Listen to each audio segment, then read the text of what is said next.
Okay, this is on how to write block paragraphs for a comparative essay. So in a block comparative text response, in this style, you discuss how one aspect or theme is explored in one text, and then in the next paragraph, discuss how it is explored in another text.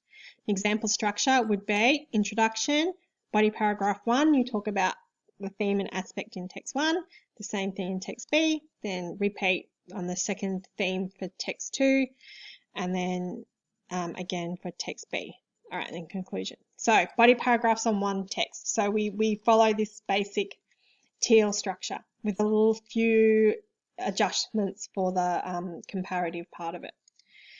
So today, let's have a look at this. How is real courage depicted in both texts? So comparison 1 will be Atticus and Skeeter. So that will be body paragraphs 1 and 2. My comparison 2, that should be body paragraph 3 and 4, is Boo's courage and Minnie's courage. Okay. So our topic sentences tell us what our paragraph is going to be about. So we need to include keywords from the essay question, an analytical verb, an author and the author or the text, and a concept. So Lee demonstrates that real courage involves risk to your livelihood and even to your family. However, that it is important if we are to live up to our values and beliefs. So author, keywords, concept, analytical verb. Okay. So evidence and explain. You guys should be able to do this by now in year 10. But we need to say how our ideas are evident in the story. We need to include what happened, who was involved, use quotes.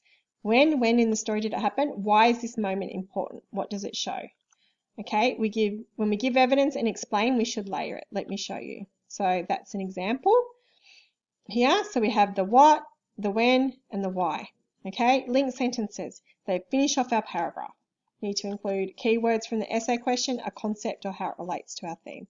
So Atticus' actions reveal how courage is more than physical bravery. It is putting your reputation on the line and even risking your family to defend your values and beliefs.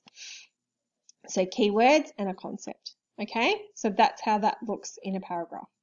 All right, comparing and contrasting. So you still need to show comparison. You do this by starting the next body paragraph with comparative language, for example. Similarly, in the help, Taylor reiterates that real courage is putting yourself at risk for your values and beliefs, and finish the second paragraph comparing the text. Skeeter's actions echo those of Atticus and demonstrate that we need to take risks to fight for what's right.